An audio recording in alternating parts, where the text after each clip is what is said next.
UP में BSP की पूर्ण बहुमत की सरकार बनी, तब से इन सारी विरोधी पार्टियों ने अंदर अंदर एक होकर बीएसपी को कमजोर करने के लिए इन्होंने रास्ता क्या निकाला कि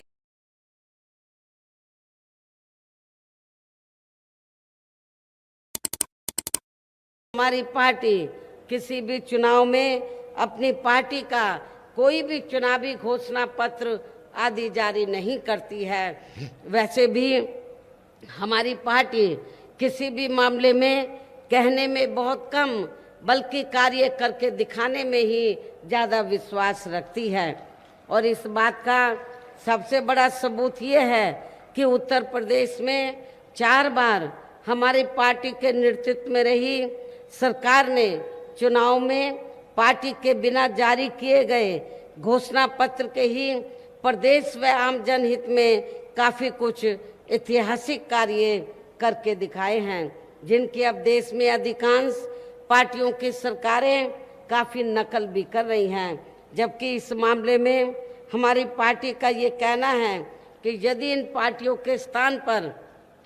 केंद्र में हमें अपनी पार्टी की सरकार बनाने का मौका मिलता है तो तब फिर हमारी पार्टी की बनी सरकार केंद्र में या अब तक रही सभी विरोधी पार्टियों की सरकारों की तरह केवल हवाई व कागजी कार्य आदि नहीं करेगी, बल्कि उत्तर प्रदेश की तरह ही जमीनी हकीकत में ठोस कार्य करके दिखाएगी। अपर कास्ट समाज में से विशेषकर गरीब लोगों की भी हालत हमें कोई खास अच्छी नजर नहीं आती है। इनकी गलत कृषि नीतियों के कारण किसान वर्ग भी आए दिन आंदोलित ही रहता है। साथ ही इनकी गलत आर्थिक नीतियों की वजह से देश की अर्थव्यवस्था पर भी इसका काफ़ी बुरा प्रभाव पड़ रहा है। इससे यहाँ विशेषकर छोटे एवं मध्यम वर्गीय व्यापारी वर्ग भी काफ़ी ज़्यादा दुखी व परेशान हैं। और अब केंद्र में पूर्व की रही सरकारों की तरह ही वर्तमान भाजपा सरकार में भी यहाँ पूरे देश में गरीबी, बेरोजगारी एवं महंगाई आदि भी लगातार काफ़ी ज़्यादा बढ़ रही है। मुस्लिम व अन्य धार्मिक अल्पसंख्यक समाज के लोगों की भी हालत हर स्तर पर यहाँ काफ़ी ज़्यादा खराब व दयनीय ही बनी हुई है, जिसका काफ़ी कुछ खुलासा सच्चर कमेटी की रिपोर्ट में भी किया गया है। इतना ही नहीं बल्कि पिछले कुछ वर्षों से केंद्र व अधिकांश राज्यों में भी बीजेपी व आरएसएस की सरकारों के चलते हुए अब इनका विकास व उत्थान आदि होना काफ़ी हद तक बंद सा ही हो गया है। आए दिन इन पर खासकर धर्म की आड़ में, हिंदुत्व की आड़ में हो रही जुल्म जाति भी यह काफ़ी ज़्यादा चरम सीमा पर पहुंच चुकी है। वैसे आप लोगों को ये मालूम है कि पूरे देश में यहाँ दलितों, आदिवासियों एवं अन्य पिछड़े वर्गों का सरकारी नौकरियों में वर्षों से अधूरा पड़ा आरक्षण का कोटा भी अभी तक पूरा नहीं भरा गया है। विशेषकर एससी व एसटी वर्गों के सरकारी कर्मचारियों का पदोन्नति में आरक्षण तो अब काफ़ी हद तक प्रभावहीन ही बना दिया गया है। साथ ही केंद्र व राज्यों में भी विरोधी पार्टियों की रही सरकारों में इन सभी वर्गों को प्राइवेट सेक्टर में आरक्षण दिए जाने की व्यवस्था किए बिना ही इनकी सरकारों के ज़्यादातर सरकारी कार्य अब प्राइवेट सेक्टर के जरिए ही इनके बड़े बड़े पूंजीपतियों व धन्ना सेठों आदि को ही दिए जाने के कारण अब इनको पूरे देश में, इन वर्गों के लोगों को अब पूरे देश में आरक्षण का बहुत कम ही लाभ मिल पा रहा है। केंद्र में पूर्व की रही कांग्रेसी सरकार की तरह ही वर्तमान भाजपा सरकार में भी इनकी जातिवादी, हीन, सांप्रदायिक एवं पूंजीवादी सोच व नीतियों के चलते ही पूरे देश में सर्व समाज में से खासकर गरीबों दलितों, आदिवासियों, पिछड़े वर्गों, मुस्लिम एवं अन्य धार्मिक अल्पसंख्यक समाज के लोगों का भी पूर्ण रूप से विकास व उत्थान आदि नहीं हो सका है। इसके साथ ही अब ऐसा लगता है कि कांग्रेस पार्टी की तरह ही बीजेपी ने भी केंद्र की तमाम सरकारी जांच एजेंसियों का ज़्यादातर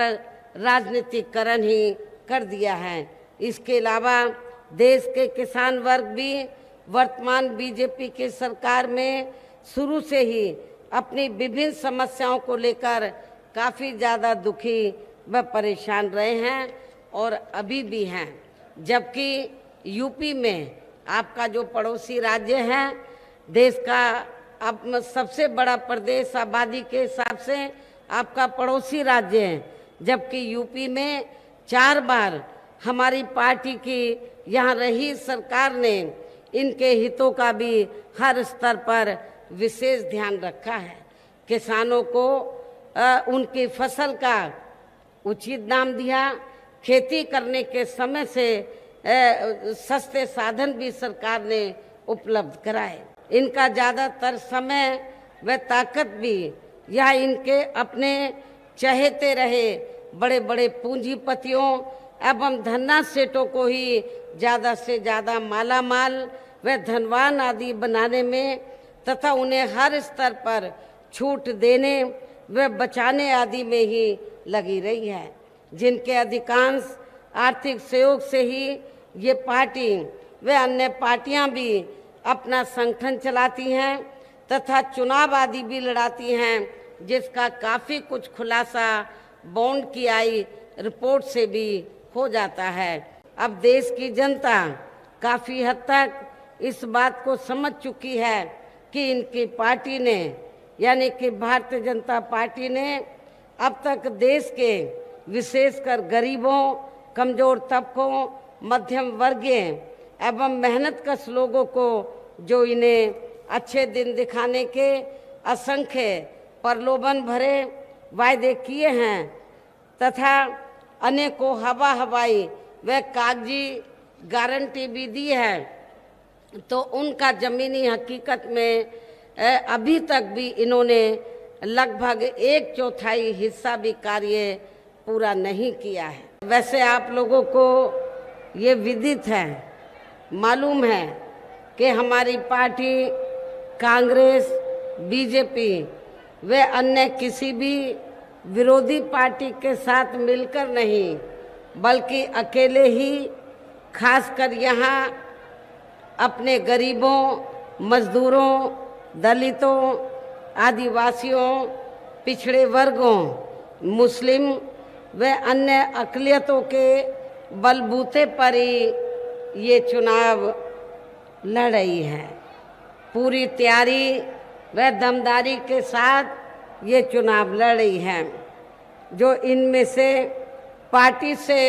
जुड़े लोग, इन वर्गों में से पार्टी से जुड़े लोग अपनी पार्टी के उम्मीदवारों को जिताने में पूरे जी जान से लगे हैं। हालांकि आज आपकी